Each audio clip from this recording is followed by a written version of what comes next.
여러분 안녕하십니까? 이어서 광주 전남 뉴스데스크입니다. 조기 대선이 확정되면서 경선 레이스가 본격적으로 시작됐습니다.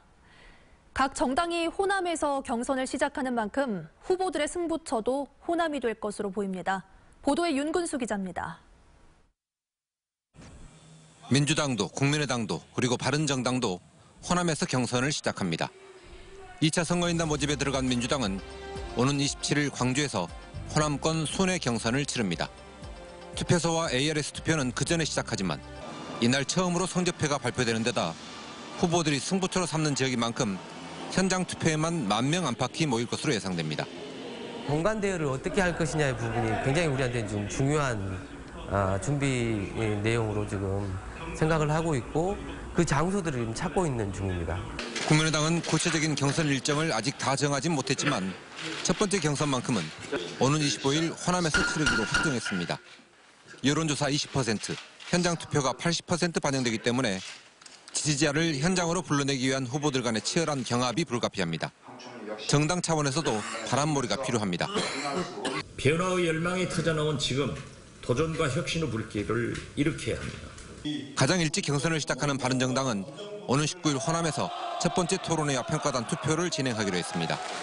각 정당이 경선을 시작하는 호남 지역의 선택에 이목이 집중될 수밖에 없는 상황에서 그 선택을 받기 위한 대선 주자들의 행보는 한층 바빠지게 됐습니다. MBC 뉴스 윤근수입니다. 박근혜 전 대통령이 광주와 전남 지역에 내걸었던 대선 공약 상당수가 추진되지 못했던 것으로 나타났습니다. 광주시와 전라남도에 따르면 박 전 대통령이 대선 공약으로 내걸었던 25개 사업 가운데 완료된 것은 단 한 건도 없고 일부는 아예 시작도 하지 못했습니다. 섬의 생활기반 시설을 개선하기 위해 도서개발촉진법을 제정한 지 30년이 지났는데요.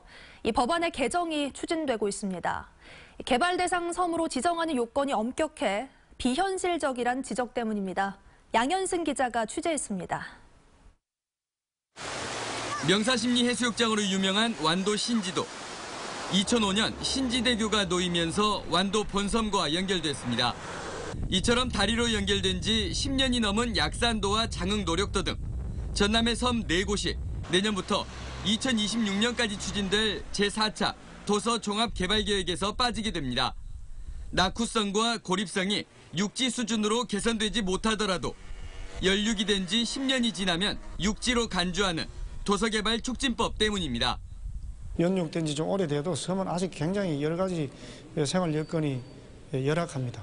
그리고 인구가 좀 적은 지역도 마찬가지입니다. 그래서 이런 부분들도 법의 어떤 관리 대상에 포함되는 것이 저희는 맞다고 봅니다.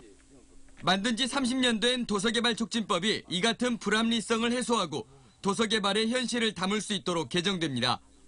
도서정책의 중장기 추진 방향을 적절히 담고 있지 못하는 법률 명칭부터 도서발전과 관리법으로 바꿀 계획입니다. 연륙된 지 10년이 지났더라도 개발이 완료되지 않으면 개발 대상으로 간주하도록 했습니다. 또 그 밖의 섬들은 관리 대상으로 삼아 국가와 자치단체가 꾸준히 지원하도록 하고 섬 정보와 통계도 체계적으로 관리하는 근거를 담았습니다. 섬 발전을 뒷받침할 도서개발촉진법 개정안은 이르면 오는 5월 국회에서 처리될 전망입니다. MBC 뉴스 양혜승입니다. 오키나와에서 전지훈련을 마치고 돌아온 기아 타이거즈가 이번 주부터 시범 경기에 나섭니다.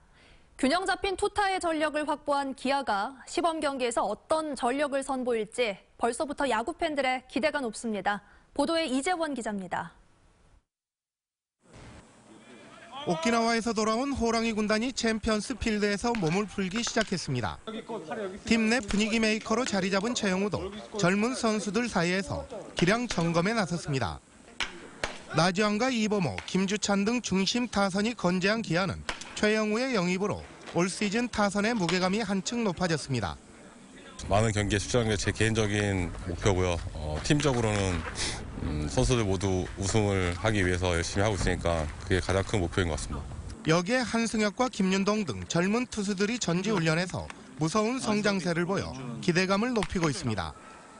특히 발빠른 버나디나가 한국 야구의 무서운 적응력을 보이면서 외야 라인업의 약점인 수비 문제도 해결해 줄 것으로 기대됩니다. 정말 잘 할 겁니다. 많은 팬들께서 와주셔서 많은 응원해 주시길 부탁드리겠습니다. 투타의 균형감이 높아진 기아는 오는 14일 광주에서 두산을 맞아 시범 경기에 나서 스프링 캠프에서 갈고 닦은 기량을 점검합니다. 기아가 두산의 3연패를 저지하고 11번째 우승을 차지할 수 있을지 야구 팬들의 이목이 집중되고 있습니다. MBC 뉴스 이재원입니다. 건조주의보가 내려진 가운데 산불이 잇따라 발생해 주의가 요구됩니다. 오늘 하루 전남 지역에서는 나주시 문평면과 진도군 군내면 등 모두 70여 건의 산불과 들불이나 소중한 산림이 훼손됐습니다. 기상청은 광주를 비롯해 순천과 여수 등 전남 7개 지역에 건조주의보가 발령됐다며 건조한 날씨에 화재가 발생하지 않도록 주의를 당부했습니다. 전남 지역 농업용 저수지의 저수율이 평년보다 다소 높은 수준을 보이고 있습니다. 전라남도에 따르면 현재 도내 농업용 저수지의 평균 저수율은 75%로 평년 수준인 69%보다 높아 영농기 농업용수 공급에는 무리가 없을 것으로 보입니다.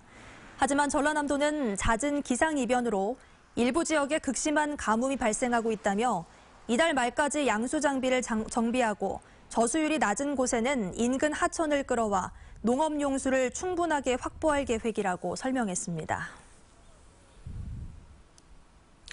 국민의당이 5.18 헬기 사격 진상규명을 위해 본격적인 활동에 나섭니다. 국민의당 5.18 헬기 사격 진상규명 특별위원회는 내일 오전 국회에서 5.18 단체와 간담회를 하고 진실규명 추진 방향 등을 논의하기로 했습니다. 간담회에는 국민의당 의원 10여 명과 차명석 5.18 기념재단 이사장을 비롯해 광주시 관계자도 함께할 예정입니다. 국민의당은 국회 차원의 5.18 진실규명을 위해 지난달 특위를 출범했습니다. 병원에서 금품을 훔치다 환자 보호자를 폭행하고 달아난 40대가 경찰에 붙잡혔습니다. 광주 광산경찰서는 어젯밤 11시 50분쯤 광주시 광산구의 한 병원에서 금품을 훔치려다 환자 보호자 A씨에게 발각되자 A씨의 목을 조르고 달아난 혐의로 40살 이모 씨를 붙잡아 조사하고 있습니다. 이 씨는 범행 직후 달아났지만 30분 뒤 경찰에 자수했으며 경찰은 정확한 범행 동기를 조사하고 있습니다. 이낙연 전남지사는 중국 육아산업 시장 진출을 확대하기 위해서는 친환경 농수산물의 상품화와 신뢰 확보를 강조했습니다. 이 지사는 오늘 중국 쿤밍시에서 개최한 중국 기업 초청 간담회에서 이같이 말했고 중국 기업인들도 친환경 전남 농수산식품들이 중국 시장에서 충분히 경쟁력이 있다고 평가했습니다. 이 지사는 주말 동안 중국 쿤밍에서 열리는 제4회 팬아시아 육아산업 박람회장을 방문합니다.